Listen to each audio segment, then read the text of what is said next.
Hey y'all, what's up? This your girl Shema Ladd, personal development and premarital coach. Before we even get started, click the like button, share, and subscribe. Subscribe, y'all. Help your girl out as I help y'all out. I need y'all to subscribe. I'm trying to hit 1,000 subscribers, okay? And hit the likes and share, guys. And again, I want to throw in there, if you need life coaching, if you're trying to get your mind right, your spirit right, your heart right, your soul right, hit me up on my website with futuremepro.com, or you can type in a message here. I do respond. I will hook you up a Zoom call or phone call, and we can go over whichever topic it is you're trying to discuss. Just know everything I teach or mentor on is from a biblical perspective. Spiritual, then natural, then spiritual. Y'all know me. So if you need some counseling, you want to talk, chit chat, whatever, get your game plan together, just reach out and we will do some coaching with you.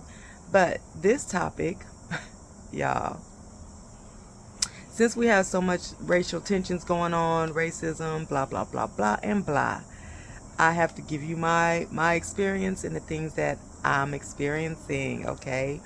Now, racism, racist, yes, light-skinned people have slightly different experiences than darker-skinned people, but nevertheless, you're black. Okay, so, guys, you do have to be careful about who you share your information with. Don't share everything with everybody.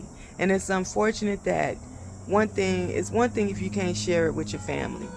It's another thing if you can't. Ooh, hold on, y'all. It's one thing. Okay, I'm back. It was one thing to tell your family. You can't tell your family. It's one thing you can't tell your own people, your black folks. You can't. You can't. It's another thing you can't tell white people either. You can't tell nobody. Okay, so y'all know. Oh, let me give my shout out.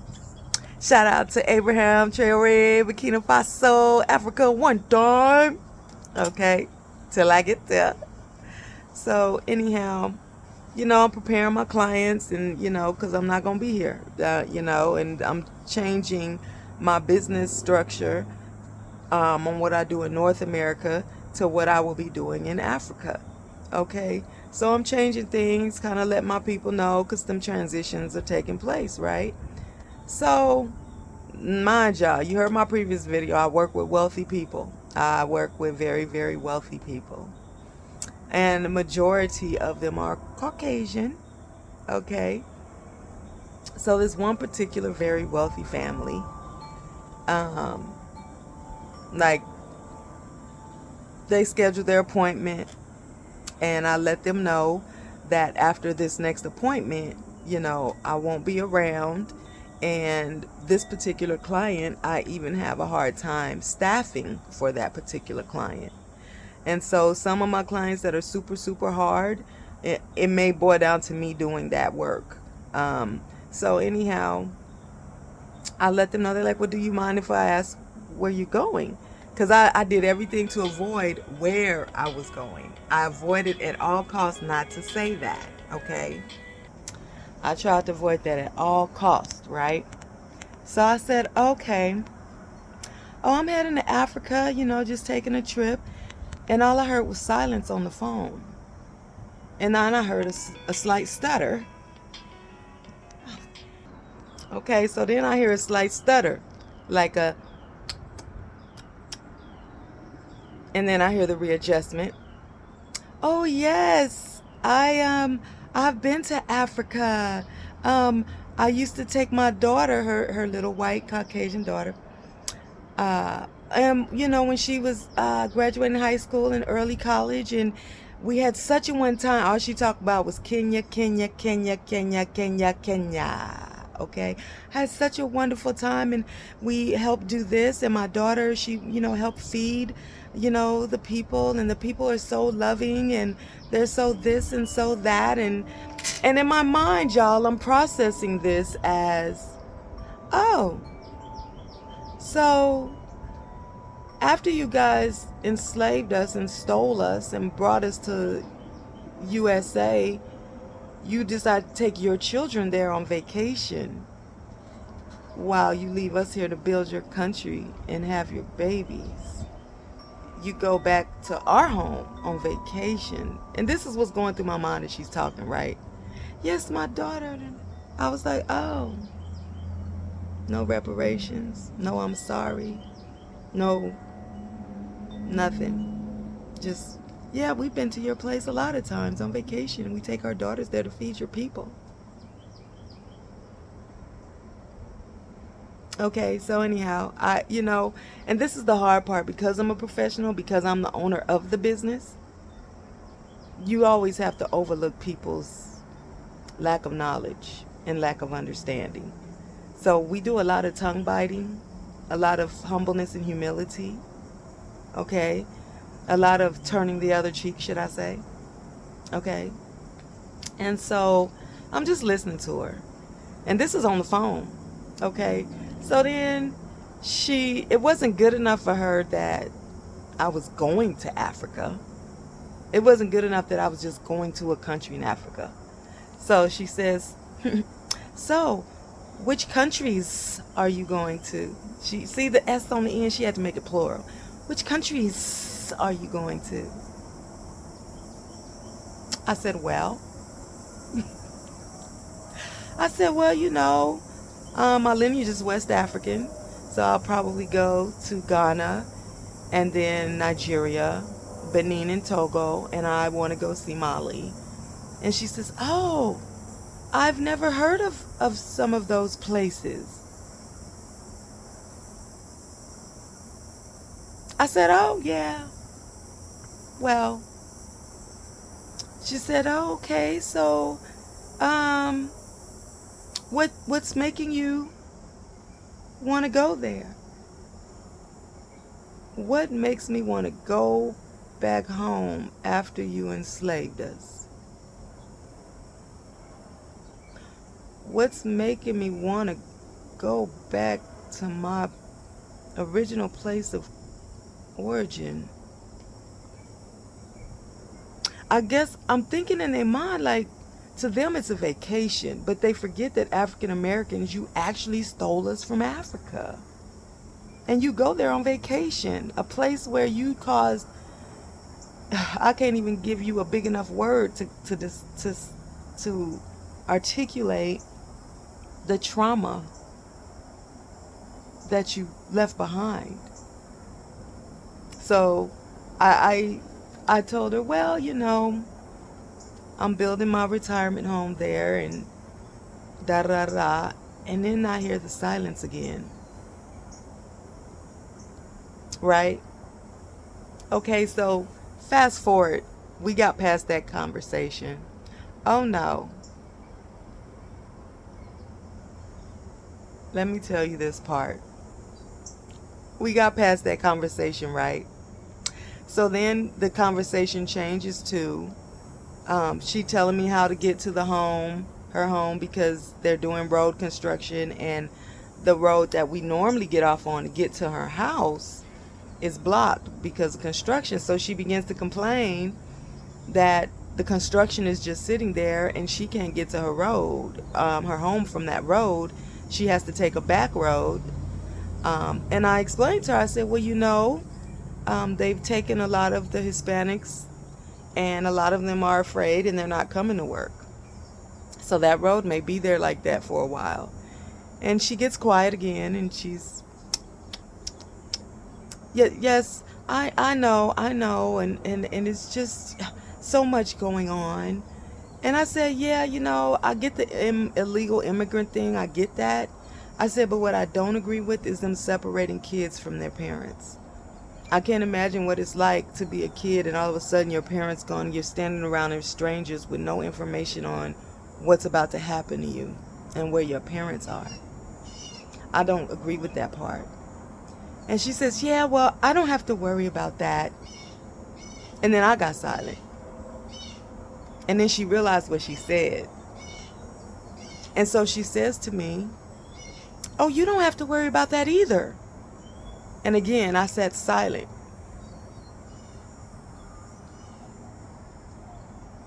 Now, these people are in their 80s, but I sat silent. And so we got off that subject, okay? So then, long story short, after that phone call, I was supposed to be at their home the very next day. So I get to their home about 6 in the morning, and they're loading up their car, they're packing up everything, getting ready to head out, whatever. So the dad now kicks in on me. So the dad's sitting at the kitchen table. And let me tell you, you know how they do them sit backs when they got something to discuss, right? So he leans back in the chair like this and says, "So, what's been going on in Shema's world? What you got going on? What's going on in Shema's world?" I said, "Oh, nothing. I knew what he was. I said, "Oh, nothing. I'm just getting ready for my trip. I'm so excited. I can't wait." And he says, So, what brought all of this on?" I kid y'all not. And I said, "Well, Africa's calling us home." He said, "Who in Africa? Who?" I said, "The entire continent. The presidents, the tribal kings, the leaders." And by that time, the wife is honking the horn saying, "Come on, let's go." So he's like, "Well, let's discuss this when I return." I said, "Okay, sure. Sure." And then I went and put a couple of cubes of sugar in my tea.